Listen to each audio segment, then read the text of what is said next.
ఇంకేమైనా చింతమనేని ప్రభాకర్ అడ్వకేట్ ఇంటి మీద దాడి చేశారు, మళ్ళా అడ్వకేట్ కేసు నమోదైందంటూ ఉందండి. ఏంటండి? ఎమ్మెల్యే చింతమనేని ప్రభాకర్ జందులూరులో ఒక అడ్వకేట్ ఇడుపుగంటి శ్రీనివాసరావు అడ్వకేట్ ఇంటి పైన దాడి చేశారు, కానీ చింతమనేని ప్రభాకర్ మీద కాకుండా అడ్వకేట్ మీదనే కేసు నమోదు చేశారంటున్నారు. కేసు నమోదు చేశారని అంటున్నారా? కేసు నమోదు చేశారండి, కేసు నమోదు చేశారు.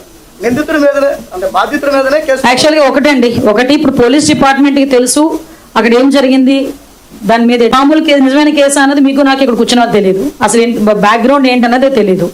సో నేను డెఫినెట్గా నేను ఆ వీడియో కూడా చూశాను, నేను ఎస్పీ గారితో కూడా మాట్లాడాను, ఎస్పీ గారు కూడా నాకు ఒక నివేదిక ఇచ్చారు, దాన్ని బేస్ చేసుకొని ఎంక్వైరీ కూడా జరుగుతుంది. కేసులు పెట్టినా కేసులు ఎవరి మీద పెట్టాలి ఎవరి మీద పెట్టకూడదు అన్నది కూడా డిపార్ట్మెంట్ నిర్ణయించుకుంటుంది. మేడం, పోలీస్ డిపార్ట్మెంట్కి సంబంధించి వెల్ఫేర్ సంబంధించి వాళ్ళకి వీక్లీ ఆఫ్ ఇస్తామని, లేకపోతే పుట్టినరోజుకు పెళ్లి రోజుకు మేము సెలవు ఇస్తామని చెప్పి మీరు సీఎం గారు ఎన్నికల ప్రణాళికలు కూడా చెప్పారు, కానీ అది అమలు కావట్లేదు అనేది అమలు అయ్యేదానికి కూడా దాన్ని ఎలాగ చేయాలి, ఇప్పుడు మీ అందరికీ తెలుసు సిబ్బంది కొరత ఉంది, కానీ సీఎం గారి నోటి నుంచి వచ్చింది కాబట్టి దాన్ని ఎలా చేయాలనే దాని మీద ఆల్రెడీ అంటే దానికి కూడా యాక్షన్ ప్లాన్ ఉంటుంది కదండి. ఇప్పుడు ఒకేసారి ప్రాబ్లం అయ్యి వాళ్ళు ఏదైనా సెలవుల మీద వెళ్ళినా అగైన్ మళ్ళీ మీరే కూర్చొని ఏమంటారు, వాళ్ళందరూ సెలవులు ఇచ్చారు పెళ్లి రోజుని పుట్టినరోజని, ఈ రోజు ఇక లా అండ్ ఆర్డర్ తప్పిందని మీరే అంటారు మళ్ళీ. సో దానికి కూడా ఒక యాక్షన్ మిగతా డిపార్ట్మెంట్స్ లాగా ఈజీగా సెలవులు ఇచ్చేదానికి ఉండదు కాబట్టి ఆల్రెడీ ఆ డిపార్ట్మెంట్ వాళ్ళు దాని మీద కూడా ఒక వర్కౌట్ చేస్తున్నారు. ఎలా వాళ్ళకి వెసులుబాటు కల్పించాలి, ఏ స్టేషన్ ఎంతమందికి ఇవ్వాలి, ఎలా ఇవ్వాలన్నది ఒక యాక్షన్ ప్లాన్ తో వస్తారు. యాక్షన్ ప్లాన్ తో వచ్చిన తర్వాత చదవచ్చు.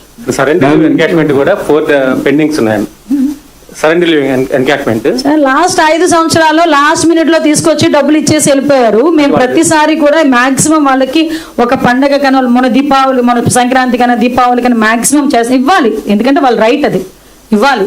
కానీ నేను కూడా రిక్వెస్ట్ చేసుకునేది ఏంటంటే ఈరోజు ఉన్న ఫినాన్షియల్ ప్రాబ్లమ్స్ని దృష్టిలో పెట్టుకొని కొంచెం డిపార్ట్మెంట్ వాళ్ళు కూడా అర్థం చేసుకుంటున్నారు, చేసుకోవాలని కూడా కోరుకుంటున్నా. వాళ్ళకి రావాల్సిన బకాయిలు ఏదైతే ఉన్నాయో as early as possible phases మారేగానే మేము ఇచ్చేస్తాం.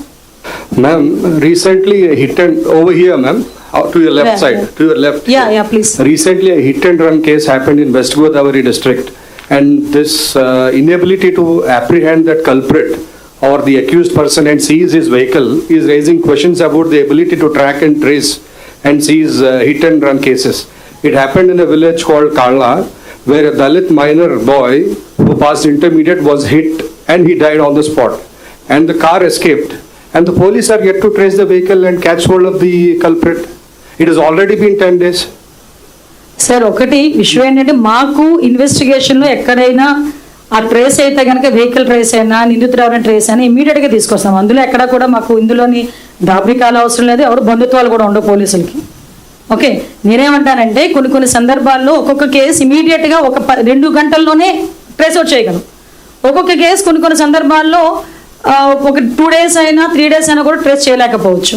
కానీ మా డిపార్ట్మెంట్ దాని మీద ఎఫెక్టివ్ గా వర్క్ చేస్తున్నారు. ఇమీడియట్ గా వాళ్ళందరినీ కూడా పట్టుకుంటాం. 10 రోజులు అయిందండి, నియర్లీ 10 days. యా సార్, దాని మీద టెక్నికల్ ఇష్యూస్ ఏమున్నాయి ఒకసారి నేను కూడా చెక్ చేసుకుంటాను. మీరు చెప్పారు కదా, ఇప్పుడు నేను కూడా చెక్ చేసుకుంటాను. Thank you madam. ACB data ఒకటి, కానీ ఈరోజు ప్రతి ఒక్క చేతిలోని కూడా ఒక మొబైల్ ఉంటుంది. ఒక మొబైల్ అన్నది వాళ్ళకి ఎలా ఉంటుంది, వెపన్లా ఫీల్ అయితే అది వాళ్ళ ఆత్మరక్షణకి ఇంకొకరిని రక్షించడానికి ఉపయోగపడాలి తప్పించి ఇంకొకరిని కించపరిచే విధంగా మారే పరిస్థితులు వస్తాయి కనుక డిపార్ట్మెంట్ తన పని తను చేసుకెళ్ళిపోతుంది. తర్వాత లాల్ని వేధించారు నీళ్ళు వేధించారు అని చెప్పి ట్యాగ్ లైన్ పెట్టి ఏంటి క్యాస్ట్ని ట్యాగ్ లైన్ పెట్టి పెడతారు. అది తప్పు. నేను ఏ నాయకుడైనా బయటకు వచ్చి కొంతమంది నాయకులు మాట్లాడతారు. ఏంటి నిజంగా నేను ఆ విషయంలోని గౌరవ సీఎంగానే నేను నిజంగా ఒక గురువుగా భావించాను. అందరం కూడా అప్రిషియేట్ చేయాలి. ఎక్కడైనా ఒక వర్డ్ తప్పుగా మాట్లాడితే మమ్మల్ని పిలిచి పెడతారు. అది ప్రతి ఒక్క పార్టీలోని కూడా సిద్ధాంతం ఉంటే లేడీస్ ఇలా ఇబ్బందులు పడే పరిస్థితులు రావు. కాబట్టి నేనేంటంటే మా డిపార్ట్మెంట్ పరంగా మేము చేసుకునేది మేము చేస్తాం. అట్ ద సేమ్ టైం ప్రతి తల్లికి, ప్రతి తండ్రికి, ప్రతి అక్క చెల్లెమ్మకి, ప్రతి అన్నదమ్ముడికి కూడా దయచేసి మీరు ఇంకొకరి మీద పోస్ట్ పెట్టేటప్పుడు ఒక్కసారి మన ఇంట్లో ఒక ఆడబిడ్డ ఉంది, ఒక తల్లి ఉంది, ఒక చెల్లి ఉంది అన్న సంగతి మర్చిపోకుండా పెట్టమని మాత్రం కోరుకుంటున్నా. అన్నీ మర్చిపోయి పెట్టారనుకోండి వాళ్ళు విజ్ఞప్తి కుదిరేయాలి. Ma'am, one more question pertaining to disaster management. Can you please tell what infrastructural reinforcements have been made to avert a Budameru disaster again? Already మీకు చెప్పానండి. డిజాస్టర్ బుడమేరుకి సంబంధించి మాక్సిమం 1 minute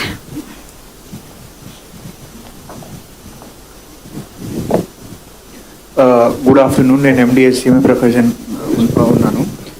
బుడమేరు ఫ్లడ్స్ అయిన తర్వాత ఇప్పటిదాకా మొత్తం రాష్ట్రంలో రకరకాలంగా 1200 crores వరకు ప్రాజెక్ట్ శాంక్షన్ చేయడం జరిగింది. So that we don't have a recurrence of incident like Budameru floods. అది కాకుండా మనకు స్పెసిఫిక్గా కోస్టల్ వల్నరబుల్ 2 జిల్లాలు ఉన్నాయి, ఒకటి వైజాగ్, ఒకటి కాకినాడ. అక్కడ కూడా ఎన్డీఎంఎఫ్కి వెళ్ళి 500 crore worth of projects have been sanctioned. ఇక్కడ చెప్పడానికి విషయం ఏంటంటే under the guidance of the government, Andhra Pradesh is the only state which has received sanction of such kinds from NDMF so far.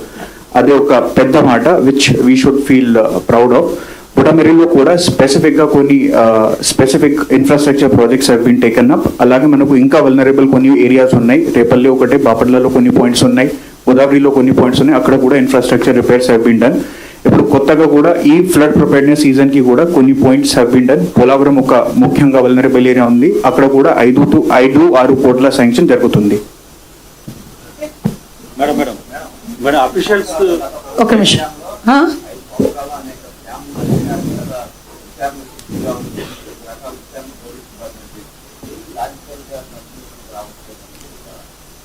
Logical గా కంక్లూజన్కి రాకూడదని కాదండి. ఒకటి ఏంటంటే మేము ఎవరిని టార్గెట్ పెట్టి మేము దర్యాప్తు చేస్తే మీకు లాజికల్ కన్క్లూజన్గా అది చాలా ఎర్లీగా వస్తుంది. కానీ మీ ఫ్యాక్ట్ ఫైండింగ్ నిజంగా ఎవరున్నారు అందులోని, ఎవరు నిందితులు ఉన్నారు, దాని మీద మేము పనిచేస్తున్నాం కాబట్టి కొంచెం ఆలస్యం అవ్వచ్చు, కానీ కంపల్సరీగా నిందితులకైతే శిక్ష పడుద్ది. దానికి సిఐడి ప్రత్యేకంగా దాని మీద దృష్టి పెట్టుకుంటున్నారు. మేడం, మీ డిజాస్టర్ మేనేజ్మెంట్ లోనే సుమారు 1800 కోట్ల రూపాయల దాకా నిధులు దుర్వినియోగమైనాయి మేడం. నిధులు దుర్వినియోగం అయిపోయినాయి. దుర్వినియోగమా? 1800 కోట్ల లాస్ట్ 2019 to 24. అదే కదా, నాకు ఒక నిమిషం కంగారు వచ్చింది. మా ప్రాకారం కూడా ఒక నిమిషం ఆశ్చర్యంగా చూసినట్టున్నారు. యా, ఓకే, యా, అవునండి, మీరు అనేది కరెక్టే. దాని మీద కూడా మేము ఇంటర్నల్గా ఎంక్వైరీ చేసుకుంటున్నాం. ఓకే, దాని మీద కూడా ఒకసారి మేడం,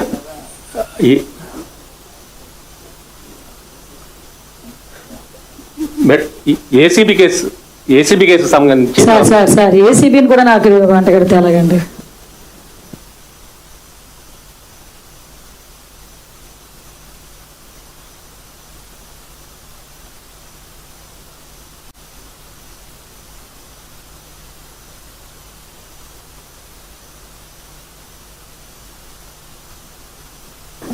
ఇన్వెస్టిగేషన్ పక్కాగా జరుగుతుందని మాత్రం అంటాను. పర్ఫెక్ట్గా జరుగుతుంది investigation, as L as possible. ఎవరైతే అందులో ఉన్నారో వాళ్ళందరూ కూడా బయటకు వస్తారు. కొన్ని ప్లాట్ఫామ్స్ మీద నేను మాట్లాడలేను. కొన్ని ఇన్వెస్టిగేషన్ జరుగుతుంది కాబట్టి దయచేసి కోఆపరేట్ చేయండి ప్లీజ్.